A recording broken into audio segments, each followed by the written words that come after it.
Hello, everybody. Today we're going to cover the first module of my financial literacy course, which is based on what is money. This module is going to cover everything related to money that you would like to know, from where did money arrive, who discovered money, and what was the importance of money, how money travels, and so on. So before we start, how many different ways did you use your money this week? So this can be an open-ended question. This can be maybe you spent your money on some birthday party, or you spent it on clothes for yourself, or you bought gifts for your family or your friends, or you saved your money. So from this module, we'll be understanding the history and evolution of money, like from where did money actually arrive, then, what is the money's importance in our daily life? What is the difference between wants and needs? And value and pricing, the basic concepts of value and pricing, budgeting skills, and engaging families in money conversations, and also critical thinking to make better financial decisions. So, first section is based on story of money. So, if you talk about it, what is money really? So, money is anything that people agree has value and can be used to buy things. So, it's like a universal thank you note that everyone accepts in exchange for goods and services. So, money is anything that you feel that has value that is accepted universally by everybody, and that is why it is actually valuable. How did people buy things before money existed? So it is interesting to know that before, like in past, like before BC, there used to be no currency. So how did people buy things before money existed? So there used to be a system called as barter system in which there was no sort of money or currency. Instead, people used to exchange goods. So, for example, if I want a cup and you want rice. So we can exchange cup in place of rice. But as we know that this barter system can be really confusing and can be really complicated because first of all you need to find someone who would like to exchange a specific good with you. For example, I wanted to exchange a cup and I wanted rice. So maybe I don't even find a person who has rice and who wants to take this cup in exchange of rice, and you could think saves for later. For example, if you have money, like in these days, we have currencies for each and every country. So these days, you can save money for future, right? You couldn't do that with barter system, and you could also not make fair trades in case of barter system because you don't know how much amount of rice you would get in exchange for one, right? So that it gets really confusing. And another example is how many apples equals one book. So it gets really confusing and complicated when it comes to barter system, and that is why the concept of money arrived. So why do people trust that money has value? So first of all, everyone agrees it has value. So um whenever we have to come up to some agreement, it is really important that everybody agrees on it, and only then we can decide upon something that if it has value or not. And secondly, the government has to approve it, because if the government does not approve it, then it gets really confusing. And people also generally don't have trust if the government does not approve it. And third, it actually works because you can use money to buy things, right? We are seeing that we have like rupees in India, dollars in US, and we are actually able to use that to buy things. So, which is proving that it's valuable. So, when everyone believes that money has value, it really does has value. So it's basically a concept of belief and trust. Then you can try this with your family members or friends. You can take a random item and you can try to trade it with uh, some other good that your friend or family member would like to exchange for, and you will yourself realize that why it is so difficult. So, as we know that the difficulties of the barter system and because of which money evolved. So, what is the first type of money? So, commodity money. So, like in barter system, we talked about commodity money. So, valuable items like shells, salt, cattle, or gold. So, after the barter system, as you can see in this also, after the barter system, gold, metal coins. So even before metal coins, there was something known as commodity money, which is basically like gold or silver, which had some value. Then even after commodity money, why did we have to switch to coins and paper money? So we realized that even easier than commodity money was coins and paper money, because they're easy to carry, they're easy to divide, they're easy to coin, right? You can imagine paying for a candy bar with a cup, right? It's really difficult, it's really confusing. So hence we switched to coins and paper money.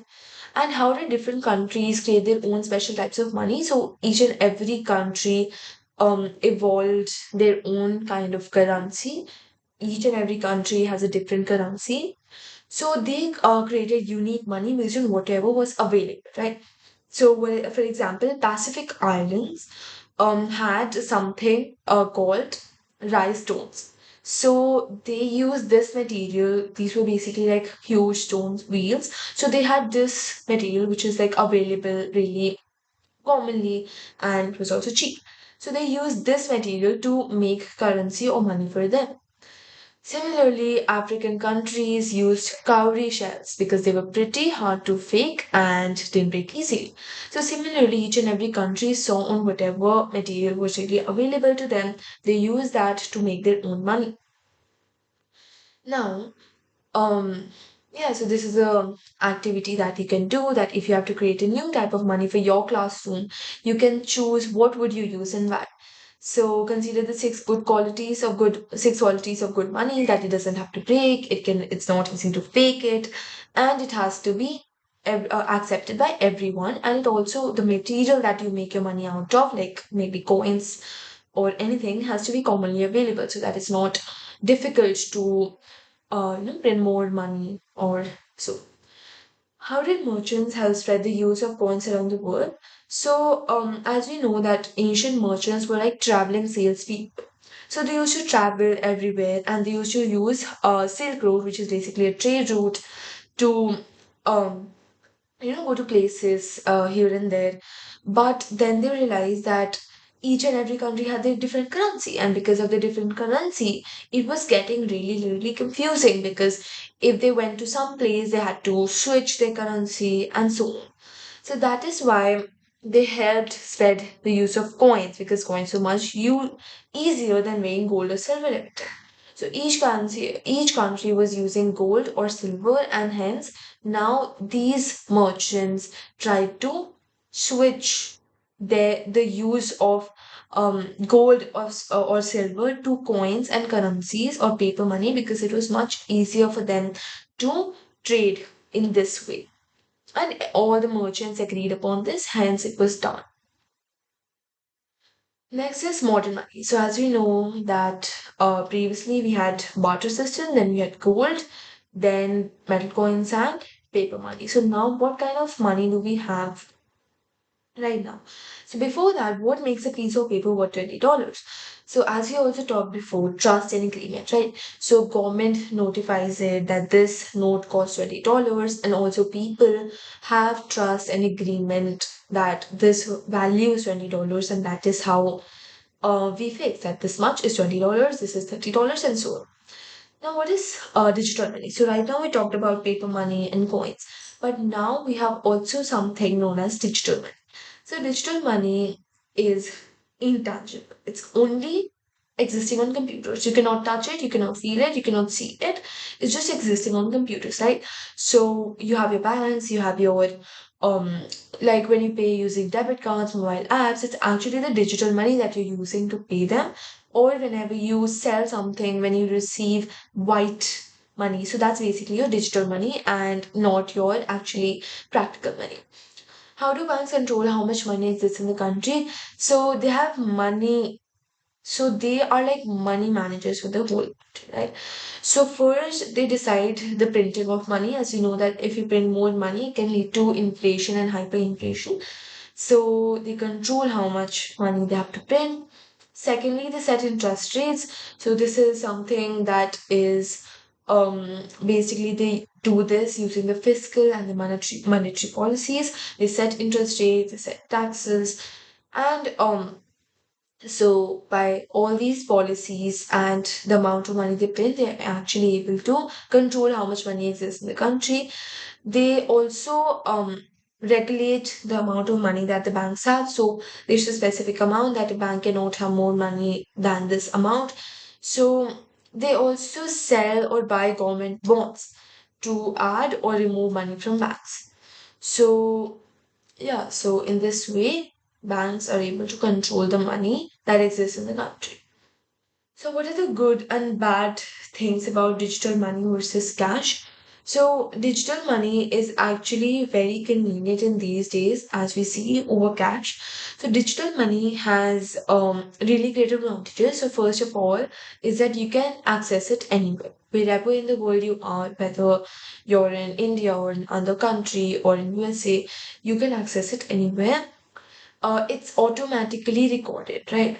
So if you're using your bank account to pay, so your bank account keeps reflecting how much money you have left in the bank. So that keeps you to keep maintain a track. And physical cash is the opposite, right? So it's completely private, works without technology, immediately available, but cash can be lost and stolen, right? So digital money cannot. Next is money in daily life. So how do people decide what something costs? So, as we know, the pricing or how much a particular good costs actually depends on supply and demand. So, if demand increases and supply is still less, so then the prices increase. But if demand is low, then prices decrease. So that actually depends on the people's demand. So do people have a requirement or do people have a desire for that specific good? If not, then the price will be low. If they do, the prices rise and so on. So why do the same items cost different amounts in different stores? So you might have realized that if you like a specific kind of clothing, and if you go to the mall to buy that kind of thing, you will find that the prices are really, really expensive as compared to the local market. So why is that so?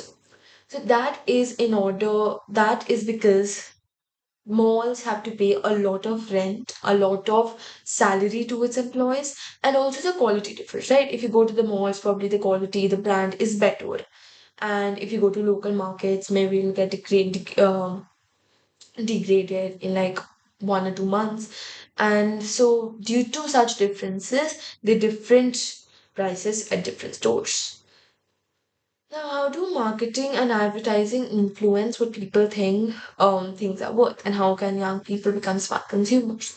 So, generally, marketing and advertising really affects people's desire for a specific good because sometimes you might have seen ads which say that only nine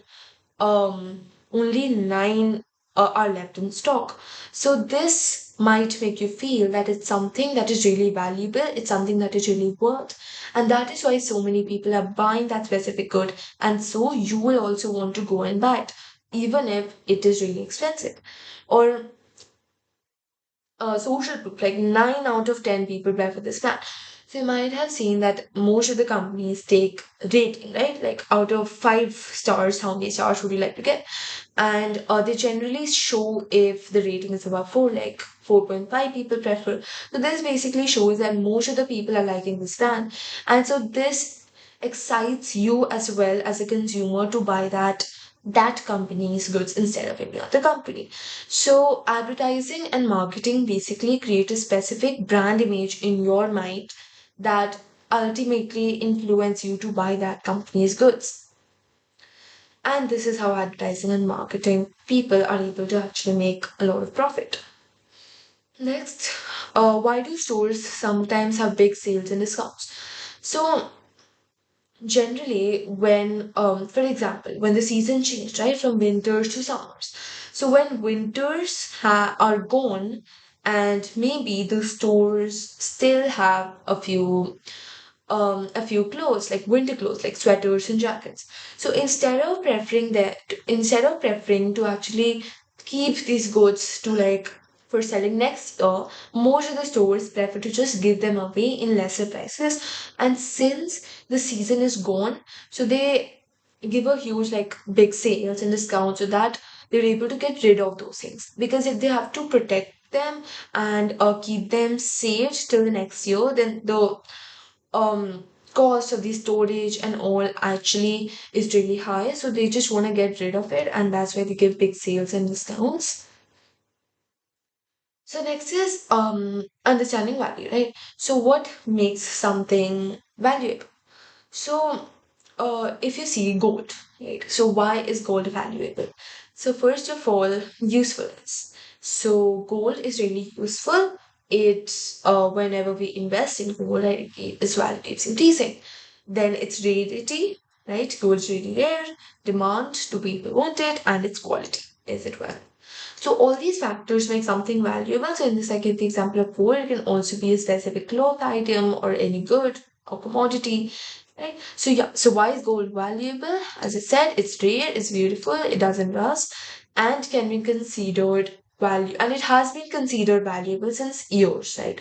Since like a lot of time, everyone considers gold valuable. We can invest in gold and it keeps increasing, right? So why do some things become more valuable over time and others become less valuable? So, for example, if you have a coin, right? So, if you have a coin from old times, so for example, if you have a 25 paisa coin, so that is really valuable in this time because it has increased its value over time. It's really rare. But if we have things like normal commodities, right? So, they're not that valuable. And then okay, so based on several factors, I said there are really factors. So if they're rare, like 25 paise coins, so they're really rare, and other examples are old baseball cards or vintage toys. So that aren't made anymore, right? Even the 25 paise coins are not made anymore. So that is why they earn a value. But even the things that use technology, right, that people have demand for at present, even these things increase in value over time because people want more, right? And since we know demand is also a factor, and hence it becomes more valuable. So another example is DVD. So it does not use technology. It did not change itself according to the consumer, like present consumer preferences, and hence it has lost value. So, next. So, how do people decide if something is a good deal or not? So, there are several strategies that people use actually to figure out if something is like worth, right? So, whenever you go to buy something, you should never only check one store's value, right? You must visit all the stores, and if the general price level is that, only then you should buy it, and wherever it's cheapest, obviously. Then you need to think the cost per use. So, for example, a $100 jacket, right, can be um worn 200 times at max, right? You cannot wear this jacket more than 200 times. So, what is the cost per use? So, the cost per use should be just divided, and you'll get 50 cents per wear, right? And while a $20 jacket you wear 5 times costs $4 per wear. And that is why you'd obviously prefer this jacket more, right? Because it costs you less, right? Because per use is less. Then, of course, quality. So, if you go to a mall and if you go to a local market, you'd obviously consider the quality of the product, right? If you just buy something that is really cheap, but then it just gets um spoiled tomorrow, right? Then that's not really good. So that's why you also need to consider the quality, and then also check reviews. Check what was the feedback given by the other people, what were their comments, how did they feel, and based on other people reviews, you can decide whether to buy it or not. Then you can also think about timing. So maybe if you want to go for a holiday, you can if you want to go for a holiday, you can maybe consider time where mostly people don't go for the holiday. Then prices often drop. So, yeah, this is another example that prices often drop after holidays. So maybe you want to buy something, say there is a Diwali gift or something that you want to buy. So during the Diwali holidays or during Holi, the prices of pichkaris and colors are so high. But the moment Holi is done or Diwali is done, all those prices of all those goods drop down. And that is why you must consider a good timing to buy things. Now, the last section of this module is based on money management basics. So, you can also try out this activity, which is a really good practical value auction. So, in this, you can try getting like 100 customers, right? And then the teacher, like, or anyone, your friend, like, you can make a group and you can get $100 each, and then your one other person can actually auction various items, school supplies, religious and treats. And based on what you like, based on what is your valuable to you, based on your demand, based on your preferences, you can, and based on the price, of course, you can choose what you want. So you realize that different people have different preferences, right? Items are valuable for differently for each and every person.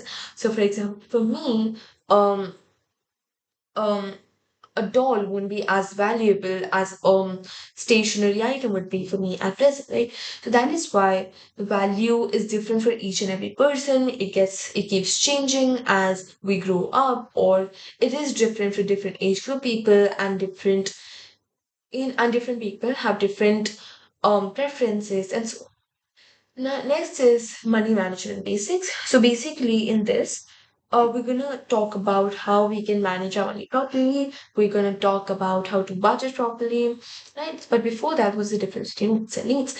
So wants and needs are very common terms that we listen in English, but the meaning of want is basically anything that you would like to have, right? But you can still live without it. But a need is something that you need to have, right? You cannot live without it. That's something that you really, really need to have. So you can classify these items as wants and needs. So, for example, winter coat in December is a need. A brand new iPhone is a want. Food for lunch is a want is or a need. Video game is a want. School supplies would be needs, and designer sneakers can be a wants. But these also these vary from people to people because different age group people have different wants and needs. Their preferences are different, and based on these factors, their wants and needs also differ. What is budgeting? Budgeting is a plan, your financial plan, in which you divide or distribute your money on based on how you want to spend your money, where. So, for example, if you have $10 as your pocket money, right? So, and you need to budget it properly. So, you might plan $3 for saving, $4 for lunch, and $3 for fun stuff. So, this is budgeting, basically your financial plan, like how you're gonna spend your money.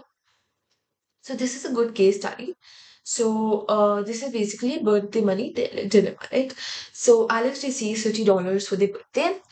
Now they want to buy a $40 video game, save $20 per bike, spend $15 snacks, and give $10 to charity. So we need to create a budget plan, right? So it depends actually on the age group of Alex, and so this seems like a good budget plan, but it depends from person to person, right? The budget plan. Now, these are some simple tricks to help children or young people save money. So, the first trick that we're going to look at is pay yourself first, right? So, what does this mean? So, this means that first of all, as soon as you get your pocket money, you need to save first, okay? Because that is something like paying yourself first. So saving is nothing, but it's like keeping your money saved for future requirements. So you have a specific requirement at present, but future is always unpredictable. So to ensure that we also have money in the future, we generally tend to save money so that we have our future is comfortable, and also that if we want to buy or we have a long-term goal, then maybe we're saving for that.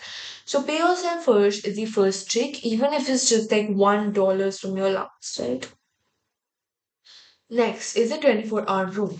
So sometimes happens that you just scrolling Amazon, or you just have gone for to a market just for seeing things, and you see a really good thing that you really want to buy. So if you just buy, that's called impulse buying. Now to avoid impulse buying, you must wait for 24 hours before buying that. So waiting for 24 hours before buying that specific thing just allows you to make sensible and rational decisions instead of emotional decisions. So this is the 24-hour rule. Next, the third is creating a wish list instead of buying things immediately, right? So you always need to create a wish list whenever you go into the market or whenever you to shopping. You must have a wish list where you write down things what you really need and what you don't want, right? So this helps you to prevent impulse buying and buying useless things. So these were the three things, right? And also you can make any chart, or you can have like a glass jar where you actually get motivated like every day that yes, you're saving something. So that's just a kind of motivation that you have to save more money. Now, how can families work together to make smart money decisions? So, families are the people who are actually closest to each other, right? So they can work in a team, they can encourage each other, they can support each other, they can help each other make better charts or better budgets. They can support one another if somebody is not able to make a good financial plan, or if somebody is not able to understand how to prioritize things. Kids can contribute by suggesting ways to save money, right? Kids are generally more creative, more active, so they must act as active people in the family, helping the elders, especially after learning financial literacy things, right? And elders can help kids make better decisions, help them plan their budget better, and usually provide them with pocket money so that they learn how to budget, right, when they grow up. Now the second now the next section is the future of money, right? So what are the new types of money that we invented? So you must have heard about bitcoins, right? So this is basically cryptocurrency. Now why these called cryptocurrencies? These are called cryptocurrencies because they are crypto essentially means hidden, right? And currency is like generic currency. Like we have rupees, we have dollars, we have euros. Similarly, we have these kinds of currencies. So crypto means hidden and currency is like general currency. So hidden currency. Now why they call hidden currency? They're not actually hidden, but they're always online, right? We don't have they're always like digital. They're not, we can never have like, we never see a Bitcoin, we never hold a Bitcoin. So it's completely intangible. And also, cryptocurrencies are not regulated by the government. This is another factor why we call them hidden, because they're not regulated by the government. So these work on the basis of trust of all the people who are involved in that community who are trading cryptocurrencies. So only those people are there to regulate or there to observe the cryptocurrency evolution. And also there's a technology called blockchain technology which ensures that any transaction is that is taking place of cryptocurrency is valid. And so this is basically not regulated by the government, and also because of this cryptocurrencies are really volatile. So one moment they like their values at the top, but the other moment they're like really low. So that is cryptocurrency. So will physical money disappear? So this is a really controversial question. So some people say that yes, it might disappear because Bitcoin is getting really common these days, and also that since it is really decentralized, so it ensures that the government is not able to control or there's less government interference. But it of course has its own disadvantages as well because um cryptocurrencies is not like regulated by a specific institution. So there are more chances or higher chances of being tracked or being hacked, and also of you know scams and all. So what is cryptocurrency and how it is different from regular money? So this we already talked about. So it's also different from the regular digital money, right? So as we talked about the digital money in the previous section about money being saved in banks and mutual funds or anything, but cryptocurrency is hidden currency. So it's only digital money that follows the technology, blockchain technology for regulation. It's not regulated by a central authority like the government, and it's really volatile. Okay. So one day a Bitcoin might be worth 50,000, the next day 30,000. So it's also not accepted by everyone, only the people who are present in that community. So how might the way we use money change in the next 20 years, right? So this is also really controversial. A few people say that the future of money will be more digital and more convenient than today. But there are also people who argue that cash will also exist since there are many advantages of cash as well. Right? So this is a question that depends from person to person, but there is a more likeliness that of course they're going to be digital currencies. The use of cash will definitely reduce, and the biggest change might be that money becomes completely invisible, right? So if you want to buy something, you cannot touch it, you cannot feel it, you cannot see it. So basically intangible. Everything happens automatically. So this is tool, the basically a few tools. So for example, this is a simple chart to help you track money coming in and going out. So here you can record your income this month, okay? And here you can record your expenses. Right. So this is basically a simple chart to help you track your money.